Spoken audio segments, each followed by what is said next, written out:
Fala, mosqueteiros e mosqueteiras de plantão, tudo bem com vocês? Eu espero que sim, espero que todos estejam muito bem, ainda mais depois dessa mais uma vitória do nosso Coringão, né? E a propósito, né, eu queria que alguém me dissesse aí nos comentários o que ia perder, né? Porque desde o dia 4 de novembro que o Corinthians não perde e nem empata. Então eu espero que essa sequência se mantenha aí até o dia 21 de dezembro de 2025, pelo menos, né? Que é quando termina o Campeonato Brasileiro de 2025, né? Bom, rapaziada, hoje a gente vai falar sobre o jogo, né, entre Corinthians e Água Santa, jogo valendo aí a terceira rodada do Paulistão Sicredi 2025. Eu vou tentar dar uma comentada sobre o jogo da Copinha. Corinthians finalista vai ter Majestoso na final dia 25 e dia 26 pelo Paulistão. Corinthians aí se classificou com um gol do Bahia, né, 1-0 aí para cima do Grêmio na semifinal, né, e somos os segundos finalistas. E também queria só deixar frisado aqui que domingo é guerra, tá? Tomara que a gente consiga aí uma vitória pra cima das Tricas no Morumbi, né? Que aí eu acho que é o primeiro teste de fogo, né? A primeira prova do líder, se fosse um Big Brother, do Corinthians nesse ano de 2025. E eu entendo que também é a do São Paulo, né?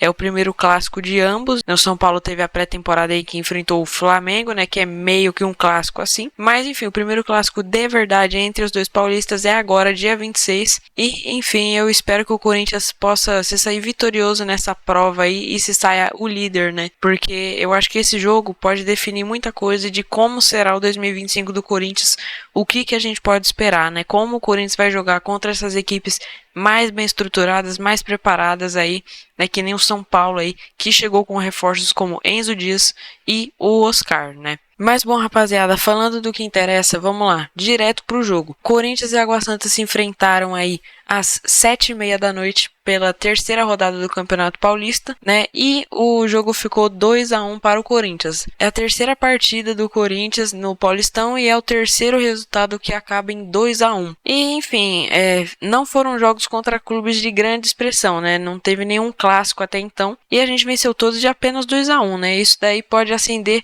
um alerta em alguns torcedores por ser um placar magro, né? É como se fosse um 1-0. Se a gente tira aí pela diferença, é 1-0. Então, isso pode acender um alerta em alguns, mas eu acho que o pessoal tem que entender que é o começo de temporada, né? Os caras não estão dando 100% nos jogos, né? A gente consegue perceber isso. Pelo menos a maior parte não está dando tudo o que pode, né, nesses primeiros jogos, e vai começar a ser outro time, eu acredito, a partir do dia 26, que é quando os titulares vão ganhar realmente mais minutagem, vai jogar um time muito mais parecido com o que conquistou 9 vitórias seguidas no Brasileirão no final de 2024, tá? Então eu acho que o pessoal tem que ter um pouco de paciência aí, e tá bom, a gente conseguiu vencer 3 partidas, né, seguidas, vencemos aí do Bragantino, que foi o adversário mais difícil, né, pelo nome assim, depois pelo Velo Clube e pelo Água Santa. Esses dois últimos foram em casa. Sim, eu acho que poderiam ser vitórias maiores, né, de maior expressão do Corinthians. Eu acho que seriam 2 jogos que o pessoal esperava uma goleada do Corinthians, né. O Velo Clube, por ser um clube que o pessoal espera que seja rebaixado, provavelmente vai ser também, né. Se não, vai ficar muito perto. Bem provavelmente vai ficar nessa zona aí, bem perto do rebaixamento, se não for o caso de cair. E o Água Santa, principalmente, devido ao fato de na rodada anterior ter tomado um 6-0 do Mirassol, né? E aí você corta de um 6-0 para o Mirassol para um 2-1 contra o Corinthians, né? Que é um resultado muito melhor, né? Um resultado até esperado para os torcedores do time de Diadema, né? Mas, enfim, eu acho que por enquanto está bom, e eu acho que 2-1 contra o São Paulo também estaria bom, tá? A gente ganhando de 2-1.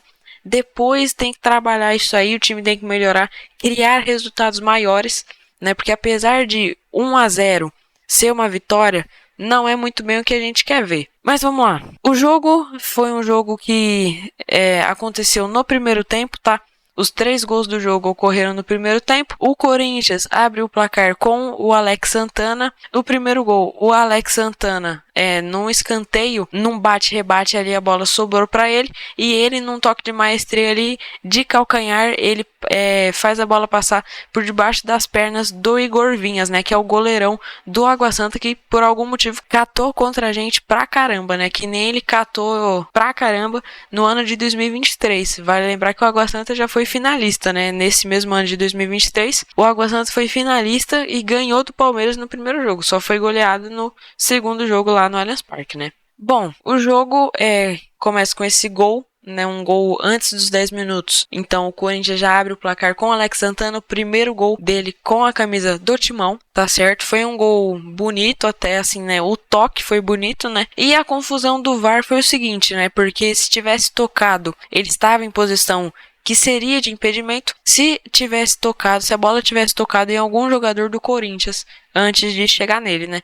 Mas a gente viu ali que foi um toque quase de mão aqui assim, né? Só que o braço estava colado, de um jogador do Água Santa. Então o lance foi validado e, enfim, 1-0. E 10 minutos depois, aos 18 minutos, numa falta, né? A bola também acaba dando um bate-rebate, né? Porque ela bate em um zagueiro, não sei se exatamente um zagueiro, mas bate em um jogador do Água Santa que desvia a bola ali. O Igor Vinhas, o goleiro, até consegue tocar. E quem estava lá? João Pedro, mais carinhosamente aí com o apelido de Choca, né, que não é muito legal, né, eu acho. E ele estava lá debaixo da segunda trave e ele só empurra assim pro gol, a bola até bate no travessão, mas enfim, ela acaba entrando aí 2-0 Corinthians, né?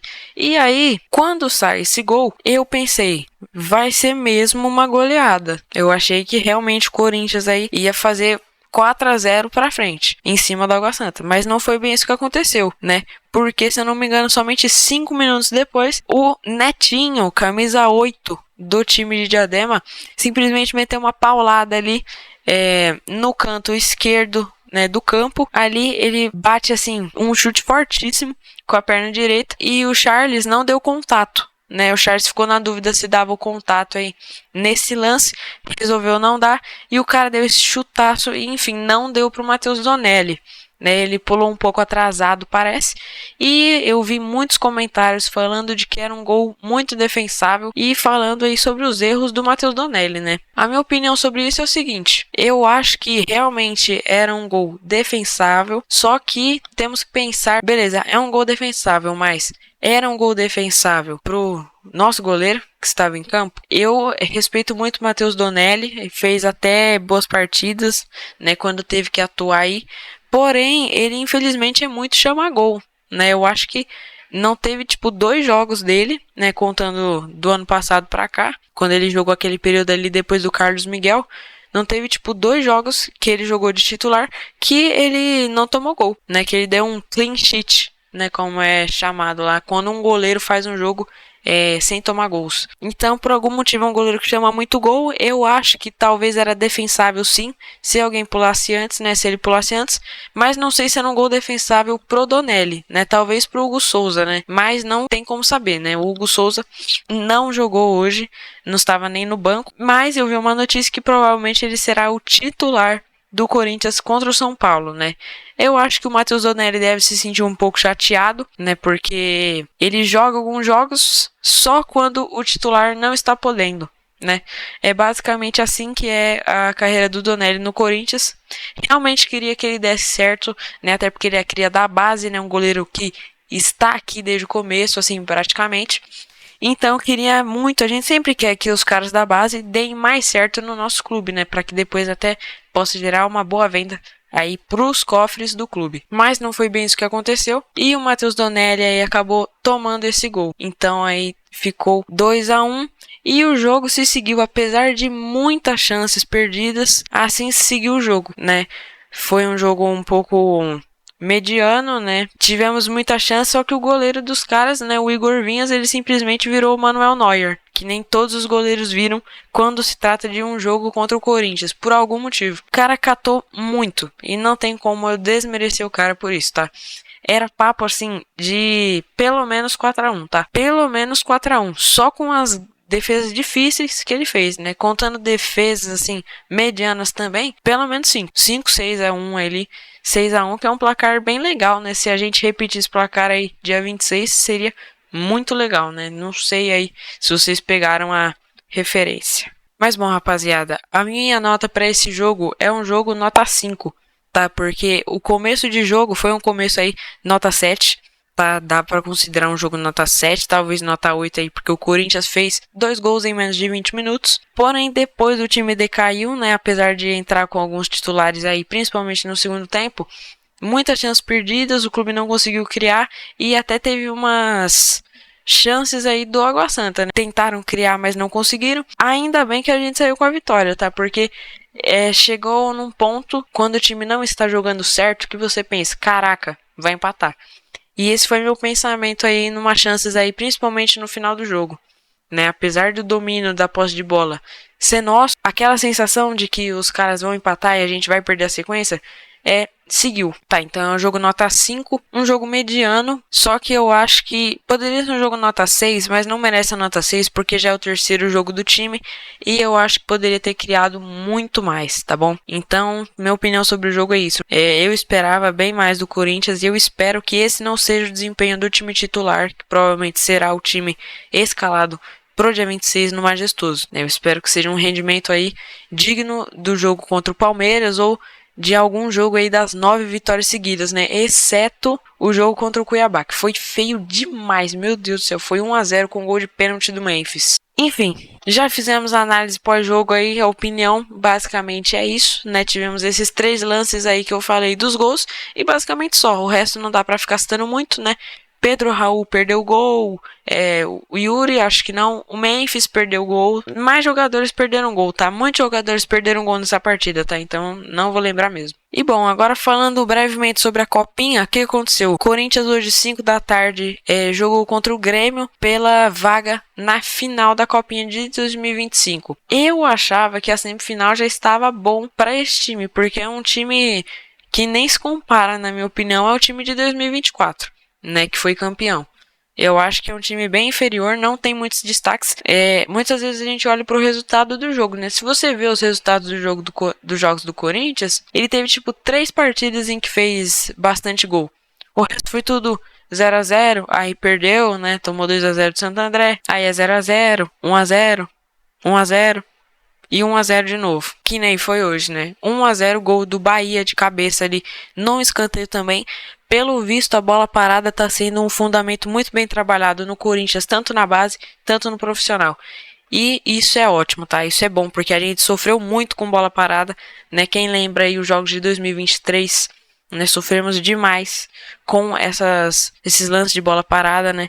Talvez culpa do nosso goleirão Cássio, talvez, não sei. Não vou culpar ninguém aqui, mas quem viu o jogo sabe que o time sofria com as bolas aéreas. Então, você ser um time que faz os outros sofrerem nesses lances, né, de bola parada, lances aéreos, é muito importante, porque é um fundamento que não são muitos times que dominam, né? E bom, foi 1-0, tivemos 2 expulsões, uma arbitragem bem polêmica. E basicamente foi isso, tá? A arbitragem ali, um árbitro completamente perdido, inexperiente e um pouco incompetente também, né? Nos seus lances aí, demorava demais para marcar falta, impedimento, né? Lances assim estranhos, né? Que parece que ele estava cedendo à pressão da reclamação dos jogadores do time que aparentemente já havia sofrido a falta. E aí, depois de alguns segundos, ele acabava marcando. Realmente, uma partida muito estranha, ainda bem que estamos na final. Mas se eu tivesse que dar um palpite, eu acho que o Corinthians fica com o vice dessa copinha, tá? Mesmo o Jean Francisco não jogando a final, né, que é o melhor jogador da copinha, na minha opinião, né, e é do São Paulo. Acho que o Corinthians não tem time para bater esse São Paulo aí, infelizmente, tá? Então a gente vai ter que se vingar pelos meninos da base aí no dia 26. E aí a gente amassa eles no profissional para compensar o título da copinha aí, né? Para eles chegarem no penta, né? Chegaram em 5, ganha mais 6 e empata com nós. É isso, né? Tomara que a camisa pese, a tradição pese, que nem pesou aí até agora, né? Porque senão a gente teria caído aí nas quartas. E bom, já falamos sobre o jogo de hoje e sobre a copinha. Por último, gostaria de falar sobre o dia 26, né? O majestoso aí, segundo majestoso do ano, né? Porque o primeiro é uma final de copinha, mas ainda né? Não é o time profissional, mas enfim. Bom, vamos lá. O primeiro clássico do time profissional nesse ano. que eu espero desse jogo? Realisticamente, eu espero um empate. Eu espero 1-1, 2-2, né? Seria um resultado ok, mas eu acho que pela fase que o... Não é nem pela fase, mas eu acho que pelo que o Corinthians vem desempenhando, pelo que eu sinto que o Corinthians pode desempenhar, eu espero uma vitória de 3-0 ou 3-1, tá? Então, mais clubisticamente, eu espero uma vitória em que a gente faça 3 gols, tá? E aí, talvez eles façam 1, tá? É isso que eu espero. Mas, assim, mais realisticamente, um empate. Eu acho que a gente consegue segurar esse jogo aí e não perder o primeiro clássico do ano, tá? É uma partida de cada vez. Essa daí é a mais importante de 2025 até então. Eu espero que a gente possa se sair vitorioso no primeiro clássico desse ano. É guerra, é torcida única, a gente sabe, mas a gente já ganhou muito no nosso salão de festas, que é a casa deles, né? Mais conhecido como Morumbi, né? É a nossa segunda casa, né? Que já foi a primeira aí por bastante tempo. E é o estádio até hoje que a gente mais ganhou título, né? Então a gente sabe muito bem o que é ganhar do São Paulo no Morumbi, que agora é Morumbis, e eu espero que o time possa sair vitorioso novamente aí nesse dia 26. Eu espero que tenham gols aí de Memphis Depay. Gostaria muito de ver o Memphis fazendo gol em clássico, né? Ele até agora não fez, então eu espero que ele consiga, né? Tenha essa oportunidade, consiga fazer um gol, nem que seja de pênalti, né? O ideal seria um gol de falta, né? Um golaço, né? Imagina ele cortando para a esquerda, né? Para vingar aquele lance mágico, né? Que nem foi o da classificação, porque o da classificação foi o gol de mão do Lucas Moura, né? Mas enfim, o pessoal, todo mundo fala aí, das tricas fala desse lance aí de cortar para a esquerda, então tomara que alguém consiga cortar para a esquerda aí do Corinthians, aí consiga cortar para a esquerda e fazer um golaço nessas tricas. Bom, rapaziada, desculpa pelo vídeo longo, é porque eu queria fazer um vídeo falando sobre todos esses tópicos, tá? Talvez saia um vídeo especial sobre o Majestoso, mas eu não posso confirmar, tá certo? Porque, infelizmente, aí eu vou ter que sair de casa, né, mais uma vez. E eu não sei se eu vou ter tempo antes, né? Eu só vou ter aí basicamente um dia antes para fazer. Eu não sei se eu vou conseguir fazer um vídeo da hora para vocês antes. Então, como garantia, né? Um pré-jogo assim, pelo menos. Pós-jogo vai ter. Pré-jogo, pelo menos essa parte desse vídeo tem, tá certo? Muito obrigado por terem ficado até aqui. Se você ficou até aqui, se você assistiu tudo, comenta papel. Comente papel se você ficou até o final, tá certo? Muito obrigado pela sua visualização. Rapaziada, então, por favor aí, quem chegou até aqui, se não tiver apoiado o vídeo aí, se puder, deixa seu like, se inscreve no canal e também ativa o sininho das notificações, tá certo? Muito obrigado. Falou!